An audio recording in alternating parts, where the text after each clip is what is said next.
morning we have two people at the same time talking to each other. Teijo, would you mind starting the opening sutra?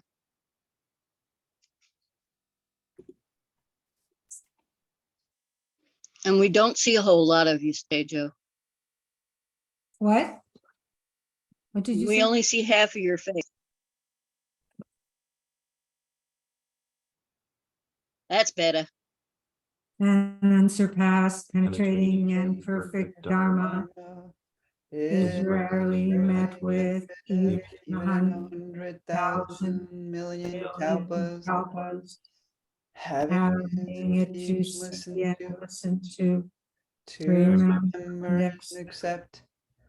I vow to taste the truth of the Tathagata's teaching.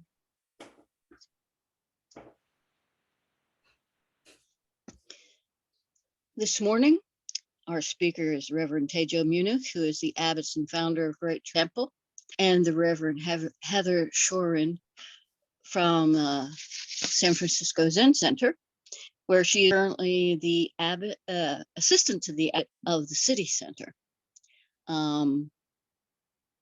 Both of you are acquainted with each other and going to speak on the talk together about the Four Noble Truths. I have a statement on Dana. In Buddhism and Zen practice, Zen practitioners share their understanding of the teachings and practice. It is offered freely as a practice dana paramita. Dana, a Pali word that means generosity or to give freely. And this practice is done with expectation of getting something in return. This is the spirit of speaking about the Dharma. Other ways to practice dana is to offer support to those who share the teachings, to support places of spiritual practice, and to give without judgment or expectation when opportunity arises. Those who share their teachings at Great Tree do so on a dana basis. Please support their practice by giving what you can. And I have the pen pal and the PayPal and the Zella information for Reverend Heather, and I will put that in the chat. And now, ladies, I will leave it up to you. Thank you, Lorna. So this started because Shoren-san asked me to do a podcast with her. And so I'm going to turn it over to her since it was her idea. Thank you. Thank you, Teijo-san.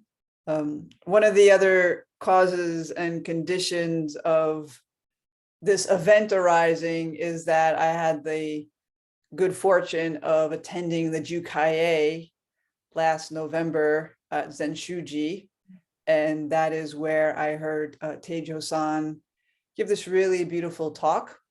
And she was just a bright light there on the altar stage platform. And that was why I wanted to podcast with her on my Substack newsletter. So, and then she adroitly turned it around and said, well, why don't we do this instead? So here I am, beaming in from San Francisco, where, as I was saying to Lorna earlier, it is overcast and chilly this morning. Perfect cold summer here in San Francisco. So we're going to be just discussing the Four Noble Truths. So as some of you probably know, the Four Noble Truths is considered one of the Buddha's quintessential teachings. And succinctly, well, they are succinct because there's only four of them. The first noble truth is there is suffering. The second noble truth is there is the origin of suffering. The third noble truth is there is the cessation of suffering. And the fourth noble truth is there's a path to the cessation of suffering, which is called the Eightfold Path. Teijo, is there another translation of the Four Noble Truths? Another phrasing that you like to use, or does that one work for you? Well, I was thinking as you were speaking about in an introduction to the Four Noble Truths that Bob Thurman did, where he says, actually, the first noble truth translates as the unawakened mind suffers, or something like that, which, I think is kind of more to the point. And suffering, the word suffering, I usually translate as dissatisfaction. Dissatisfaction. But So the unawakened mind, something like that is dissatisfied. Yes, right. That's really true. And I've also read, and I don't know if I recall the exact phrasing, but Thich Nhat Hanh also has his own interpretation or translation where he says that mental health is possible, and I think he sort of even gets rid of the word suffering and focuses on the positive, that mental health is possible, and this is the path. The Eightfold Path is the path to mental health. So, or mental well-being is probably, I think, closer to what he said. So I think it's can be sometimes helpful for those of us who don't, or myself, don't read Sanskrit or Pali, to read other people's translations of the Buddhist teaching, so that it might resonate with us in a different way. So I appreciate your mentioning Robert Thurman's "The Unawakened Mind is Dissatisfied," and that is the first noble truth.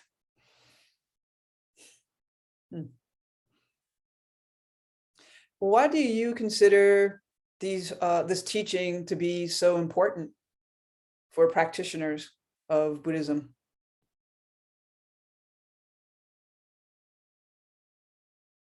Well,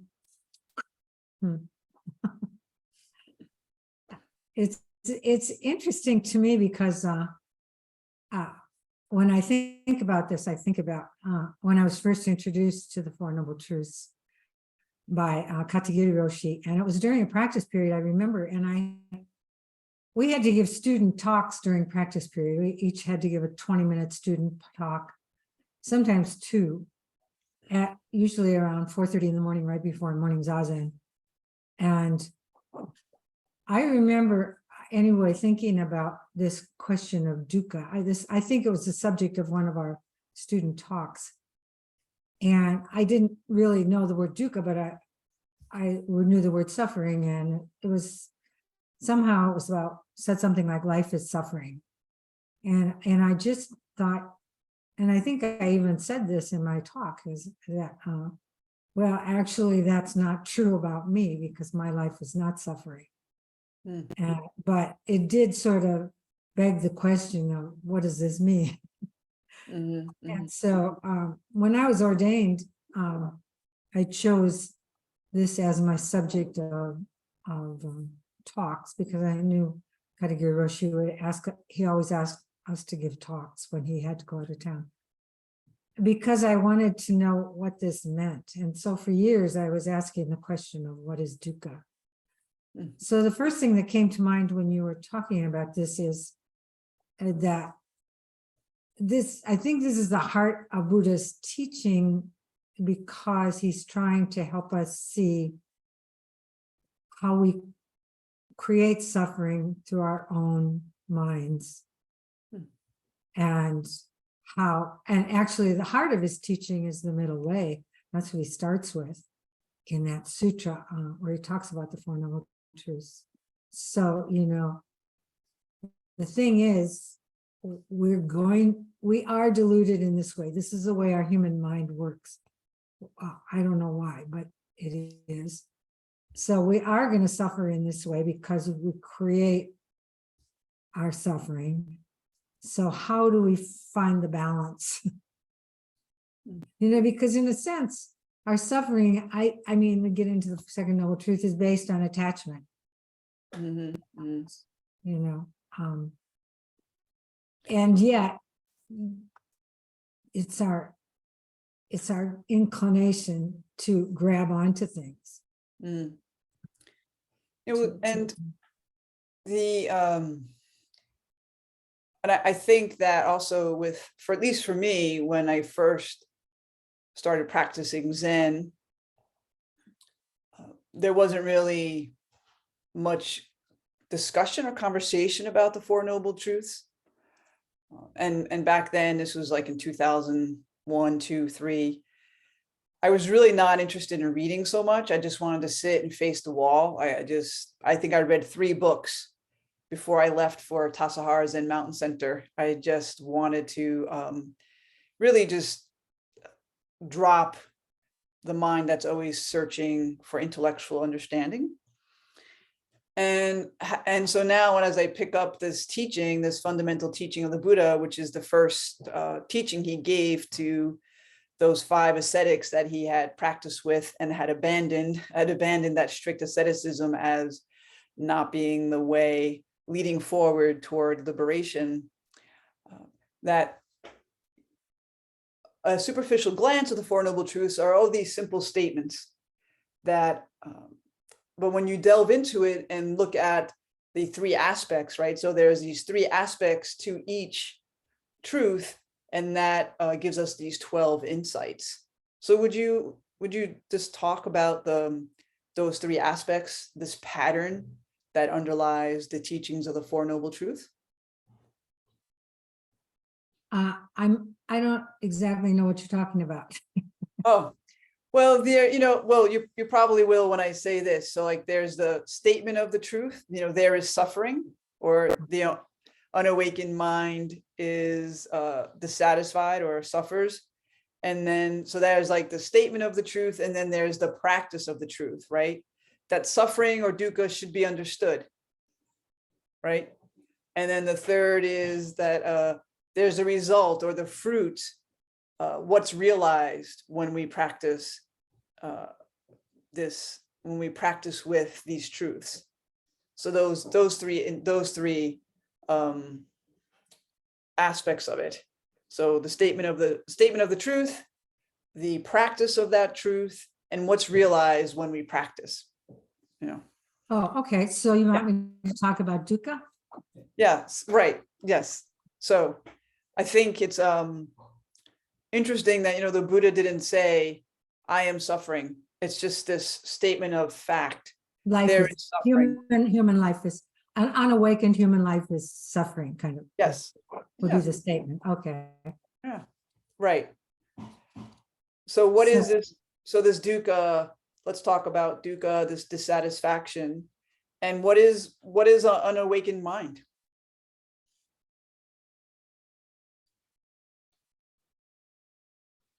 I guess that an unawakened mind, at least in this sense, for me, is one that doesn't realize that what we've created, the way we understand life is something we've created. So the awakened mind would be, oh, okay, I see, I created this. And so it's just something I created. So it's not something permanent. I guess the awakened mind is like free from that attachment to those ideas, that it has to be this way. For example, when we get into conflict, Kyoki Roberts taught a very interesting conflict resolution workshop where she would talk about a conflict as coming from my attachment to my way of thinking and your attachment to your way of thinking, and so once we get beneath this to realize that we're both in terms of conflict resolution, we're both attaching to the ideas because there's something we fear. Once we get to those basic fears, the conflict is no longer there. The resolution is just comes up. So I think that this awakening, or the third stage, comes from our recognition, and this happens to us a lot in Zazen, I think. Oh my gosh, I don't have to think about it in that way. And there's freedom. It's freedom. The third stage, you might say, is just that right? Returning to bodhicitta, returning to what is essentially letting go. But can't make yourself let go, so that's a little challenging. It's for me, in the podcast that I've done on Spark Zen, and just in my own slow, meandering, resistant walking on the spiritual path, that I think for me, when I started practicing Zazen, for me, there was no space whatsoever between arising thoughts and arising psycho-emotional sensations or emotions. So I didn't even know that was called suffering. I mean, I knew I was miserable, but nobody was really naming suffering, misery, dissatisfaction, even though it was apparent, not only in my life, but other people's lives. So just even that statement that there is suffering, or there is the unawakened life, is one where there's suffering.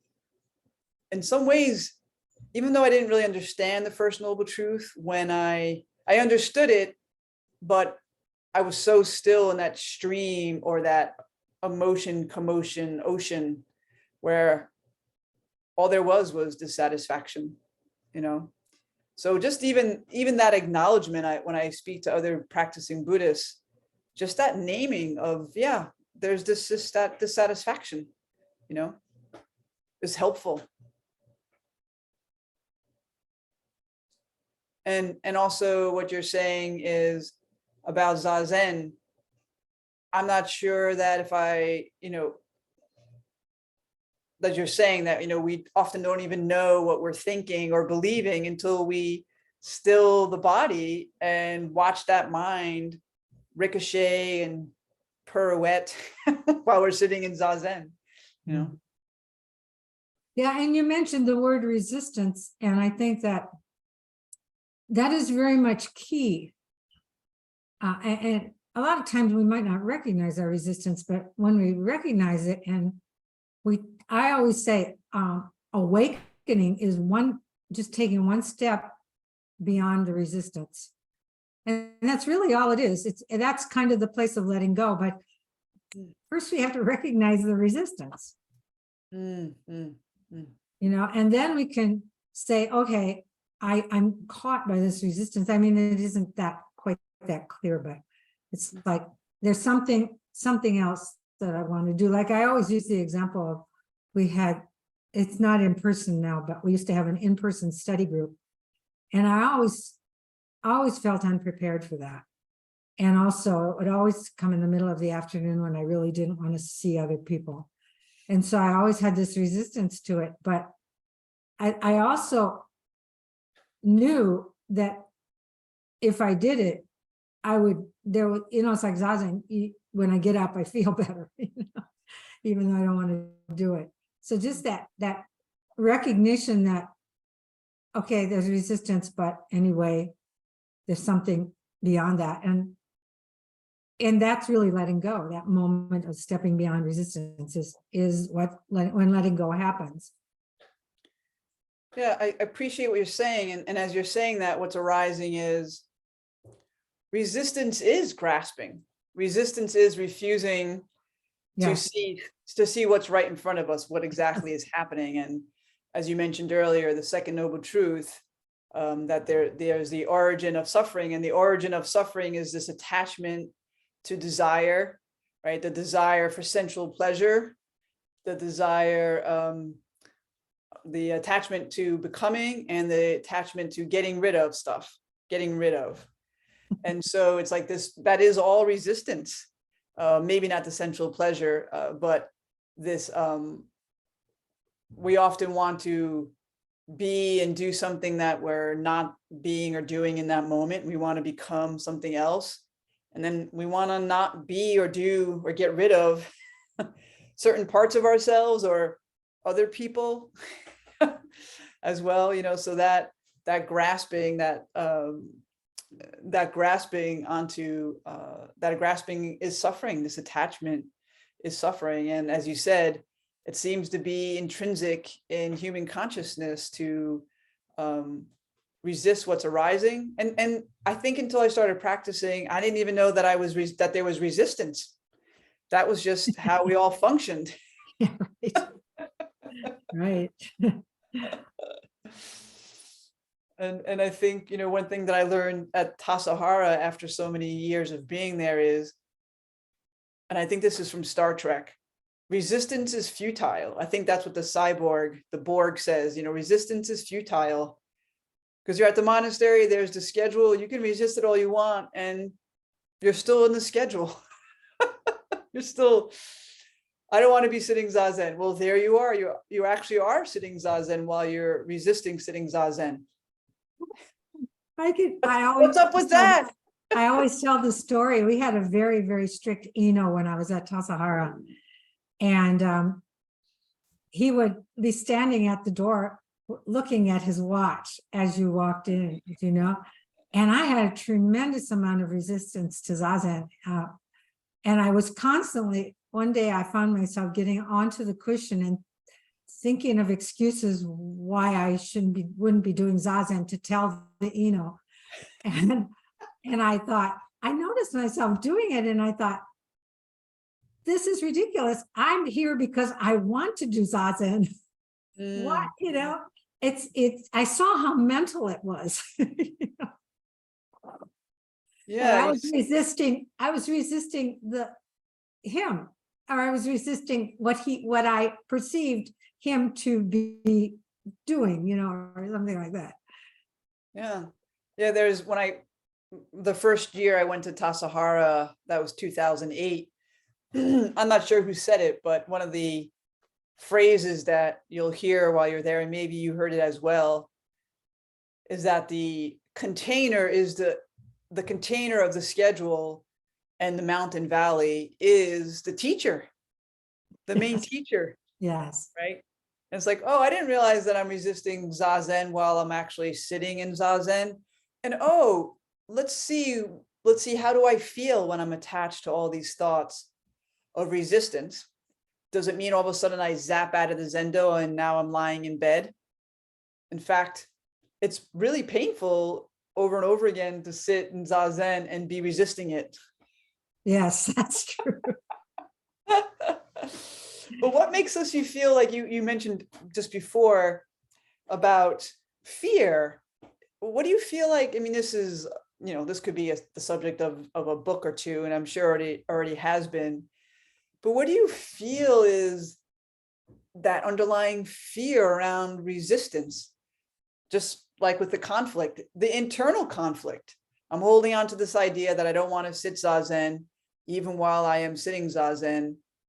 Is there like a baseline fear there that fuels that kind of resistance, or is it just how some of us are conditioned, or a bit of both? I think we don't want to die. Annihilation. Yes.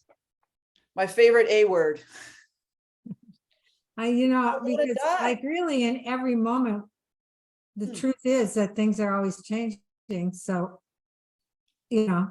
that's death.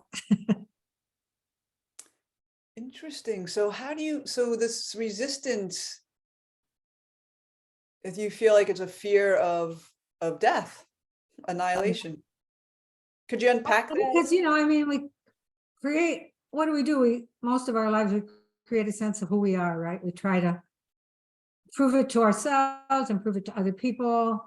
And I don't know why exactly, but we do, I guess we want to think of things as permanent because we're afraid of death, right? I mean, thinking about death is such a scary thing, really. But we act it out in every moment of our lives. You know, we have to face that death every moment, really, because things are always changing. But we find ways of distracting ourselves so we don't have to. We don't have to deal with it. Well, the elusive thinking behind distraction is also fascinating to me, because when we don't look carefully, right? You know, the Buddha's always saying, you know, paying careful attention to what's arising, wise attention. And Dogen, A. Dogen says, you know, investigate this thoroughly. That's one of his favorite phrases, investigate this thoroughly. And I feel that when we are not really paying wise attention to what's happening, we don't notice that our distractions in the moment, that that distracting ourselves is not really a true catharsis. It doesn't liberate us from dukkha. It just it actually perpetuates it, because we're turning away from what's right in front of us. And it might bring temporary relief to, you know, binge watch 6 seasons of, you know, The Walking Dead or something on Netflix. But at the end of that, you're still right where you were, and maybe even worse, because you have all those images and you wasted all that time. So yeah, we know that, but we do it anyway, you know. I know why. I don't know. You know, I think you can sit around and ask why, but it's just a mental exercise. I was just thinking, Somehow we just have to deal with it. You know, I was thinking about this thing about, you know, Buddhism says, just do it. right. Or just be it. You know, this just do it. And then I was thinking, that means, and don't turn it into something. So we do it, and then we're like, oh, that was good, or oh, that was bad. And then we go on. It's just like, just do it and then move on, you know. Yeah, I think that also that I mean, for a while I was practicing with what I call not reviewing, you know, just like you're saying, not reviewing what I said or didn't say. I mean, sometimes it can be helpful, you know. Do you need to stop for a second? Yeah, this cushion isn't working for me. I'm Gotcha. sorry. It's not my normal cushion, so I'm You're sorry. slowly, Go ahead and say what yours. you just got a little shorter on the frame there. Yeah, because I took that cushion out. I'm sorry, go ahead. I'll try to not be distracted by the cushion. Thank you. Yeah, no, I was just saying that well, what I can't remember exactly what I was saying, but the other thought that came up was how non-self-reflective animals, right? And I don't know, of course, we can't really ever know the consciousness, the self-reflectiveness of animals, although I have read that, you know, mammals like dolphins and whales actually are aware of themselves. And they were even saying, I even read that I think ravens and crows can recognize themselves in a mirror or something. Anyway, but what I want to say is that if you're saying about we distract ourselves, thinking that distracting ourselves from suffering, from what's going on in the moment, even though we know it doesn't really work, it doesn't lead to liberation, we keep doing it. But if we were in the wild as animals, which, you know, of course we are animals, and we kept doing something that we could not, like, I'm going to try to climb this tree and I keep doing it the wrong way, so therefore I'm starving because I can't get to that fruit, we would figure out a way to actually climb that tree, get the fruit. That's, you know, we're so inventive with these big brains. And now we're at a place where many of us have a lot of leisure time, tons of distractions. And yet I think many people don't even know that the continuing to engage in all this delusive thinking, distracting ourselves, and there's so many ways to do it, like I said, is one of the main reasons that they're miserable. You know, And how is that even, how is that even, how do people even come to know that there's and this is the fourth noble truth, or the third and fourth, there's a suffering can cease, dissatisfaction can cease, and the fourth noble truth that there is a path, right, to help with the cessation of dissatisfaction or suffering. But so many people don't even know that they're suffering, never mind that there's a path out of suffering. So how does that, is it just causes and conditions, karma that brings? I mean, obviously in a basic way, yes, but it's so hard. It's a very difficult. And how do you even get that communicated to people about there's a way out of your suffering? Well, I mean, I can only work on myself, right? Right. And I think somehow, people like Katagiri Roshi and probably Suzuki Roshi, whom I never met, and certainly Thich Nhat Hanh, communicated that just by the way they were, just by their own effort, but these teachers never stop talking about this. So clearly it's something that we have to continue to work with, and one thing that I noticed about myself is that, sometimes I have this mindfulness bell from the Plum Village app that I have ringing every 20 minutes. And even though I don't always take a breath, I do kind of note my state of mind. And I often find myself saying, okay, I'm doing this and it's distracting me. What do I choose? And, often I choose the distraction. But and sometimes I notice that I don't even hear the bell. But I just feel like we just do the best we can, and we're the ones that that really suffer because of our ways. I mean, of course, that bleeds into other people's lives too, which is something we should certainly be aware of. But just even to notice our own suffering, is significant.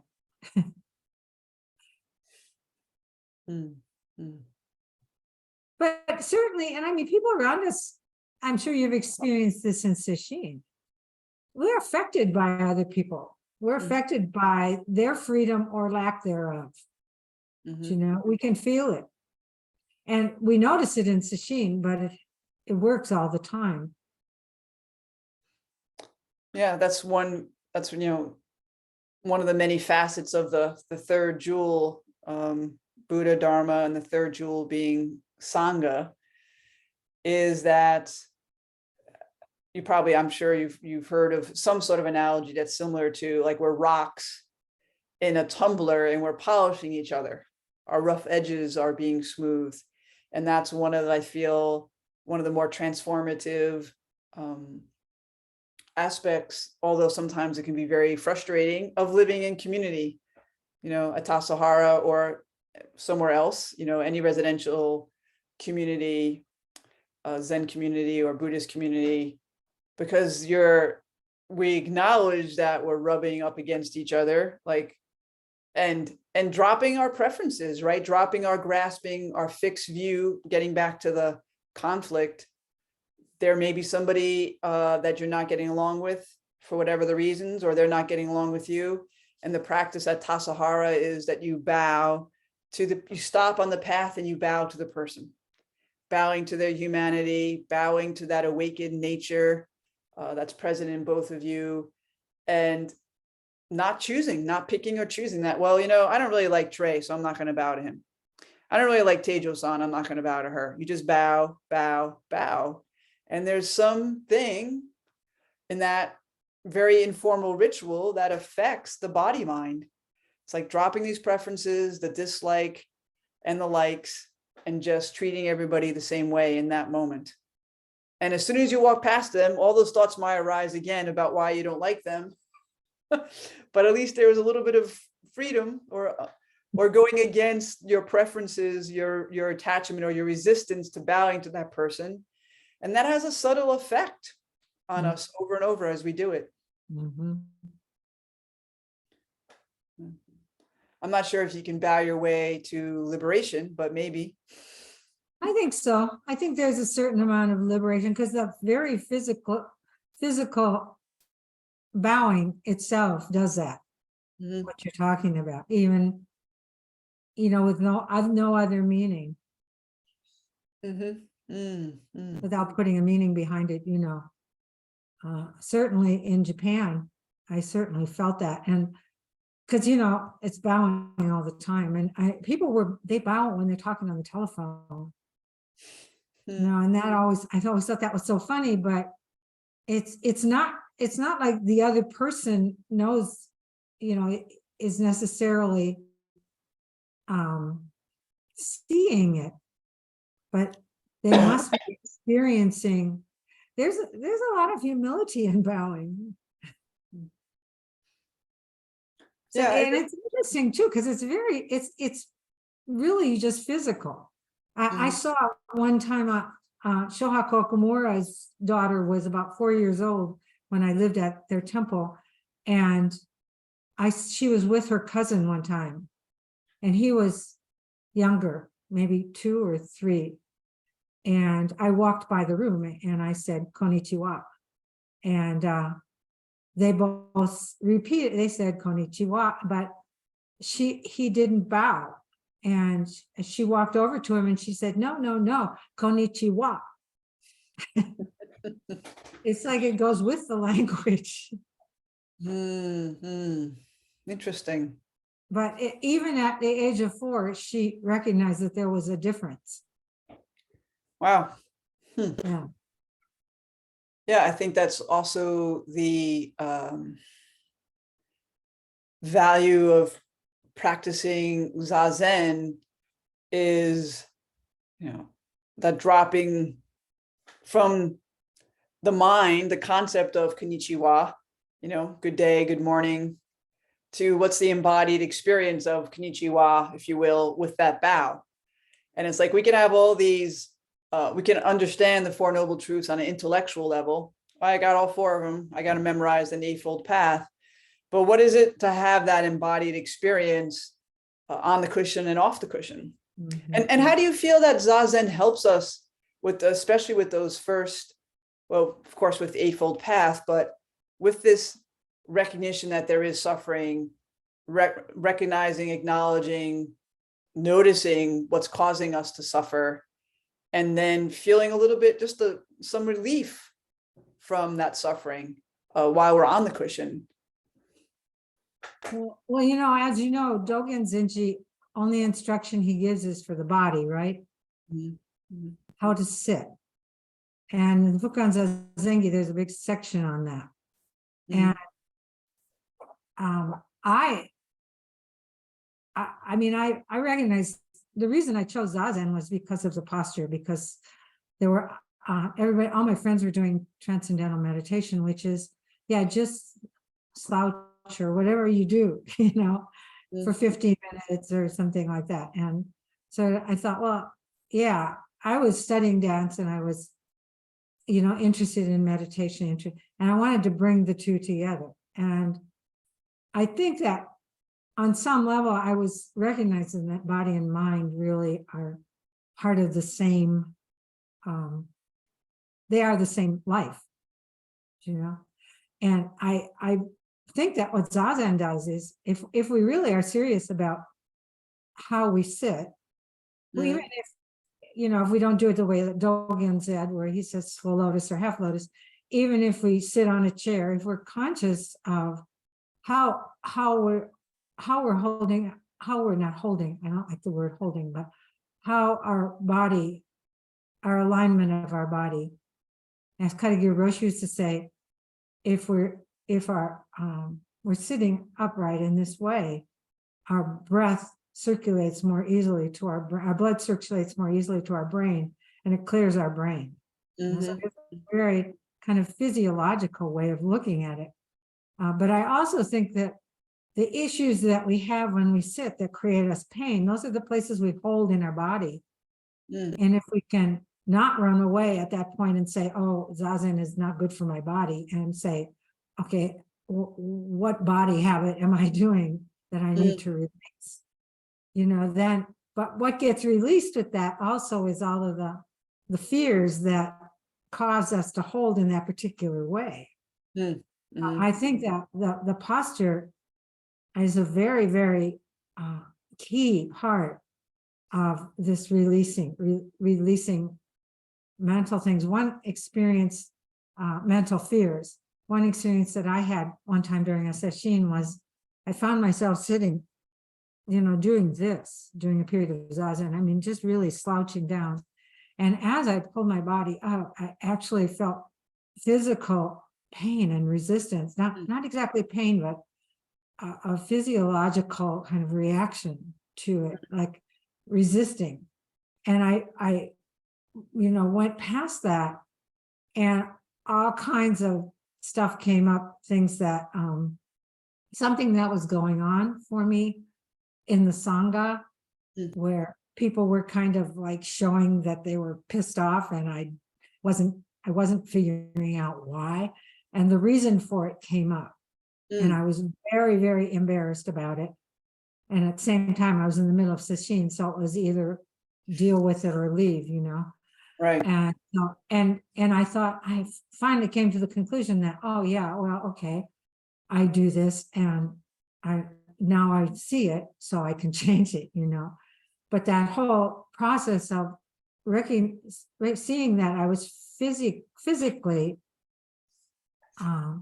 resisting it or running away from it when I couldn't actually do it in any other way.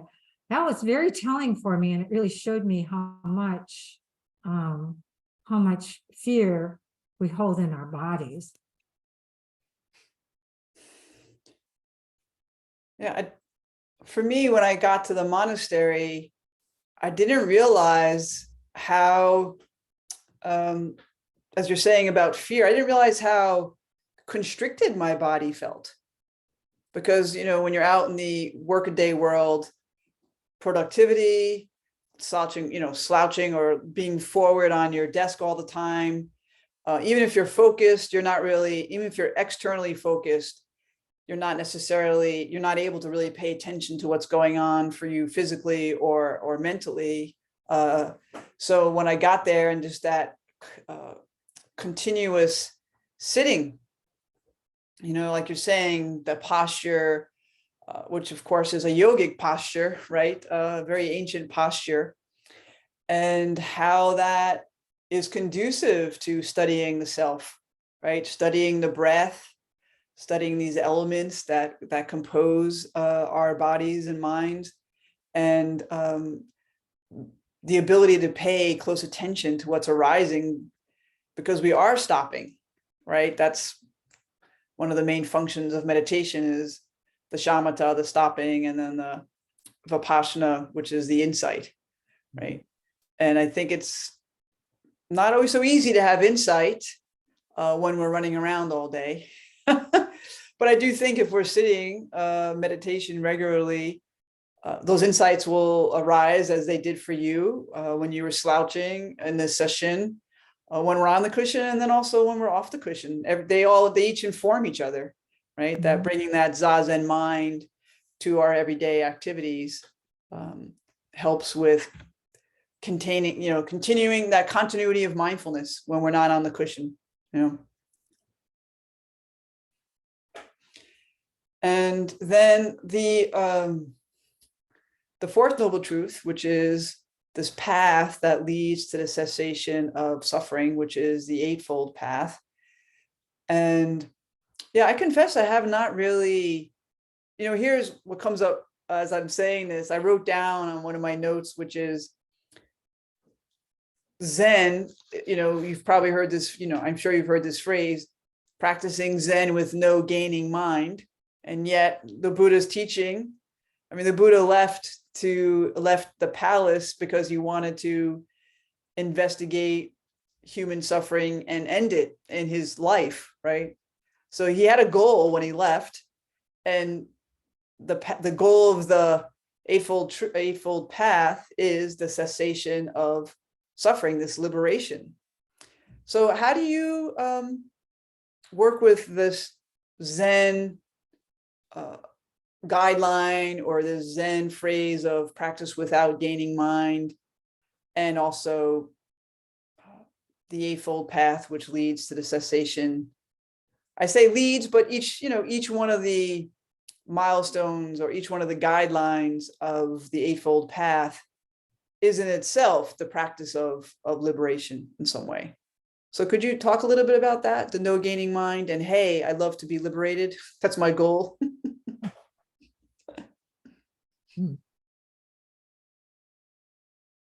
Well, the Eightfold Path, the sutra that on the Four Noble Truths begins with the middle way and the Eightfold Path. So I think that the Eightfold Path is pointing to the middle way, the balance, seeing where we're out of balance and where we, how we can find balance, or what we're seeking is balance. Sama, which is translated as right, it drove me crazy for a long time, because every place it says, well, it's not right, like right and wrong. So I'm like, okay, but what is it? And finally I found something that said, well, there's it is a literal translation, but it's not right as like right and wrong. And I'm okay, well, if it's a literal translation, what is it? So for years I asked myself what that word really meant. And then I found that actually Katagiri Roshi talked about it. I found it in his books. And he says it means to walk with. Literally, it means to walk with, or to unite with, or to unify with, or to harmonize with. Okay. And that really spoke to me when I found that. I was like, oh, okay. Because to me, what that is talking about is our relationship with life, that we inter-are, as Thich Nhat Hanh would say, with all beings. And how do we harmonize with all beings? Well, one way to do it is to learn how to let go. And that's not something, you can instruct somebody, you do this and this and this. But actually, when we sit down in Zazen, that happens. We notice, oh, I'm thinking too much. When we notice it, that is letting go. Yes. If you look at the meaning of Sangha, which means repentance, it just means really just seeing it and acknowledging it. And by seeing it, it's letting go. And it'll come back, of course, but not quite as, I always say, with ego, when I asked Katagiri Roshi, what is ego? And I thought he would say, oh, it's this terrible thing we have to get rid of. He said, it's our life force. And so I've come, and he said, we would not stay alive if we didn't have an ego. And so it's, it's the part of us that figured out how to stay alive, basically, how to function in life to survive. And so I always say, well, but the difference, the thing we have to be aware of is our ego is what I say is how we define life. When I was at Tassajara, I used to see myself in the mirror in the bath.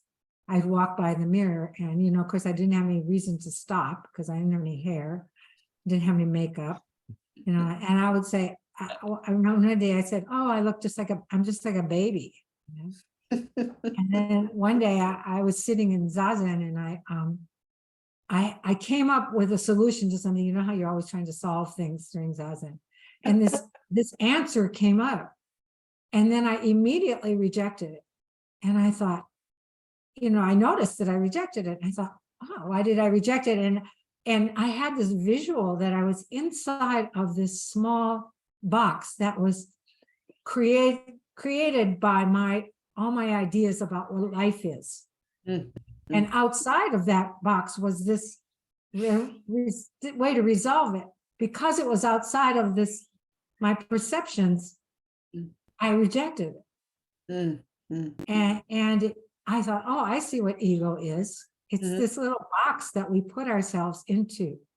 You know, and if ego is kind of running our lives, it's a problem. But in fact, it's a very useful tool to stay alive. You know, Right. if we didn't have an ego, we wouldn't cook, we wouldn't eat. Right. We wouldn't cross the street, drive a car. That's We wouldn't, yeah, I mean, we wouldn't do any of the things that we do just to keep ourselves functional in life. So I don't remember what you were asking about the Eightfold Path. So I mean, to me, this harmonizing that these are suggesting points to, where is that balance? Where do we find that balance in life? The middle way to me is just about finding balance, and finding balance. It's finding that balance in the way we eat, and all the things that we do, the things that we do in our lives, the things that we choose to do. And Zazen helps us find that balance because it helps us see where we're not in balance. And as you're saying that, where we're not in balance, also just the image again of you like slouching forward, that's not balanced in the posture. Whether that's a seated Zazen posture or a standing posture or a sitting in a chair or lying down posture, you know, saying like noticing this balance. And Thich Nhat Hanh, he has instead of saying right, he has he uses the word beneficial. Yeah. Beneficial view, beneficial intention, beneficial speech, action, livelihood, effort, mindfulness, and concentration. And I like that as well, because having been raised, you know, Roman Catholic, the right, it's always wrong. That's always the association, right and wrong.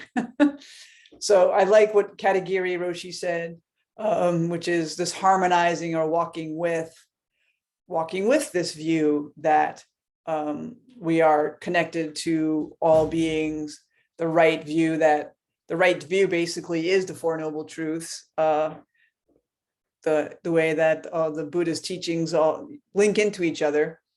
And so, yeah, I like that as well, harmonizing and beneficial. Because the other word, go ahead. I like that word beneficial too, but there is some judgment. There's, I think, a little more judgment in that. And that's one of the reasons I like harmonizing. I used to use the word authentic because when Katagiri Roshi translated my name, Teijo, the first character he translated as right or authentic.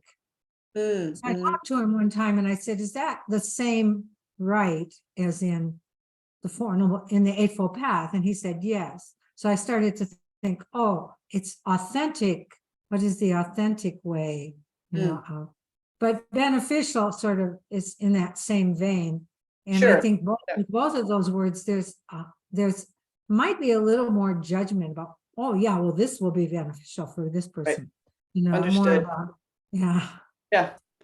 No, I mean, it is helpful sometimes to parse those words and I think also feel what resonates. You know, for me, the word beneficial, I like it because it does help me drop that dichotomy of right and wrong. And it's like a helpful mantra. Oh, is this beneficial? Is this beneficial speech? Is this beneficial action? So to me, it's also a helpful reminder that way, rather than saying, oh, is this right speech? Because then it feels like, I'm being judged so much. Right. So, and I really like the word harmonize as well. So, well, Teijo-san, I see that it's almost 8 o'clock here in San Francisco. Yeah. So would you just like to take some questions from the very patient listeners, if there's any out there still? Yeah, I can't see them. We've been pinned so well. How can we see them? Can we see them without putting them on the tape? Does anybody have anything they want to say? Oh, they're there.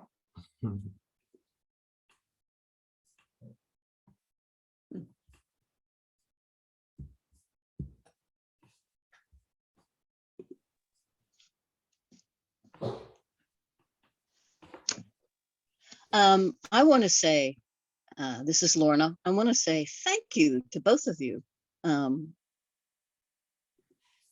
I sometimes find it difficult to know what to do with the Eightfold Path.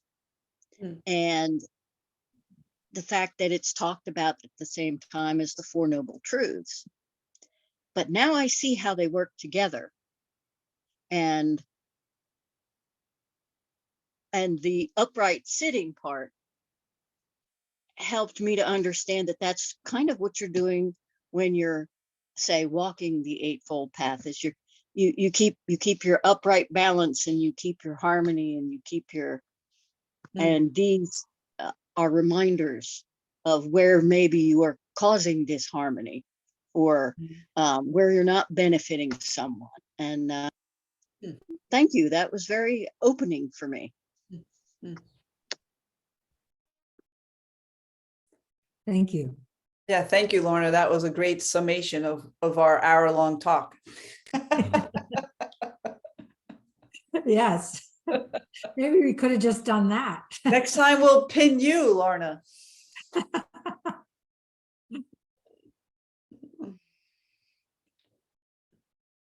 Any other? Yeah, I'll just say thank you as well. As the discussion was really helpful, the conversation of just sharing your perspective, and definitely it was validating. I was just thinking about last night, and this is often for me, especially after a long day of work. It's like, oh, I just can't wait to go home, and I'm just gonna veg out and watch my Netflix and watch my shows. And then at the end of that, I'm like, that was so unhelpful. And I even have thoughts during that. I was like, I should probably sit. I think if I did Zazen, it would maybe change things. And then I don't. I'm like, no, I'm just gonna keep watching this. And so just that, it was validating to hear that human mind, and also encouraging. A lot of ideas were sparked for me, and so I'm just grateful. Thank you both. Well, Trey, I'll make you feel really good. I was like in the monastery for, I think it was maybe 2 or 3 years. I mean, of course I had left on vacation and visited my family, but it was I think it was Christmas Eve, and I was visiting my brother in New York, and I was also feeling sick. I had like a low-grade fever, and I've never owned a television in my life, actually, until just a few years ago. And anyway, so I'm sitting there, have this low-grade fever, and I'm clicking through his TV set, and he's at work. And then I just like, oh, let me just watch The Walking Dead, which is why I used that. I sat there and watched the entire first season of people killing zombies. This is after being in the monastery. I think I was at Tassajara for already like 2 or 3 years. So yeah, and I have to say too that, for human beings, there's something about story that is so compelling. So I think this is part of, the way we connect, right? And way back, they were telling stories on the walls of these caves, and they were communicating with each other. So I think it's a very, this is me making myself feel better. This is a very ancient thing for us to communicate and to tell stories.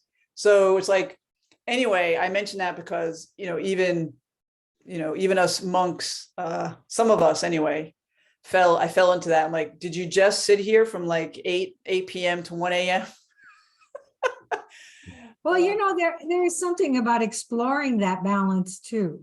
Yes. Maybe that is part of the balance. We make judgments about, oh, this is this and this is that, but maybe we need something like that to just kind of become zombies for, Mhm. period of time. I don't know, but I think we're at the end of our time here. Yes. We are. And everyone, please copy the information in the chat, right? Did you put it in the chat? About, yeah, where to send it, the PayPal for to send to. Thank you so much for doing this. Thank you for inviting me. Shoren. May the merit of this practice May the merit of this practice benefit all beings benefit all beings and bring peace. and And bring bring peace. Thank you all. Thank you all. Take good care. Have a beneficial, harmonizing day.